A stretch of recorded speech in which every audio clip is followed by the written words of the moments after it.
up, bro? Glad you joined us. Appreciate your time. This is Pel's Bink mixtape. This is a long time coming. Growing up in Queens was very interesting. A lot of my influences were my friends. None of us were formally trained in art. My mother was a correction officer, and she was very strict. Beyond strict. I really wasn't allowed to like run around the streets and do too much. So it was like art was my thing. I figured out how to navigate into doing something artistic and actually making money. I was right place, right time. It was God, it was the universe, like everything. It was like this perfect storm that just occurred. I was in the military trying to find my way out. I didn't know what I was gonna do. I actually took the test to become a correction officer as well, because my mother was on my neck. So I was like, okay, this is gonna be my life. And I have a friend of mine, there's a magazine called Frank 151, one of the founders. He actually was at Echo at the time. He was modeling. And he's like, you need to go to Echo and you need to show them your portfolio. Close to 20 years being in the fashion business, I wanted to do something different. I wanted to do art. I felt like I had this fire in my chest, that nuclear furnace that Tony Stark has in his chest. I had to get it out. Like I had to create, but I had to create in a different way, not just doing clothing, which I love, and I don't want to ever depart from that fully, but there's so much more that I want to do. Bink and I met in Virginia. My whole family sings on the gospel circuit in Virginia. My family is known for singing from church to church. I played drums for them when I was like 8 years old, so I was probably about 14 or 15. But it was never a dream. It's just something that my family did. I didn't want to do music until like I got out of high school. Actually, that's when I first started saying, you know what, I think I could do this.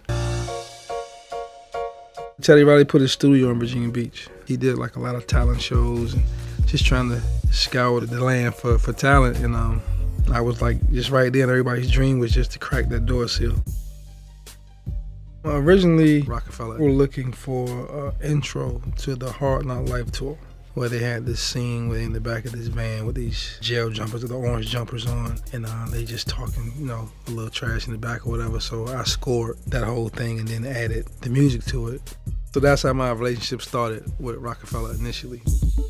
Meeting Pel, it was very unprofessional. I didn't meet Bink on the music tip.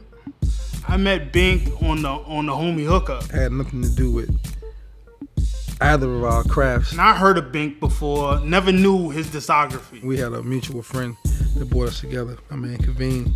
So it was just about just cracking jokes. I didn't really get to know his discography until our same mutual friend Kaveen told me, like, you need to check it.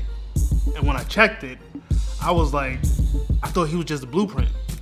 I didn't know he did lights, camera, action. I looked him up, and I was like, he's not just big. Like, this big dude can actually get busy. He did some big shit. As we became friends, we started trying to put our head together, just trying to think of some things to do together. And he finally came up with something. And I was like, well, why don't you just give me some songs that you feel really represent your discography and who you are as an artist and your transition.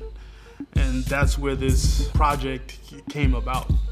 At this exhibition, you're really gonna see a deconstruction of Bink's work.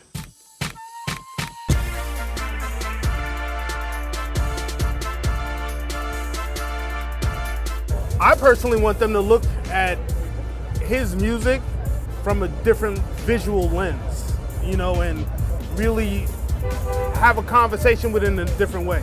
Like when they look at it and they try to break down like what my thought pattern is, and then go back and listen to what I heard. I don't know anybody else who's done this yet, so this is some like unprecedented shit, kind of like, so just keeping an open mind creatively with anything you're doing.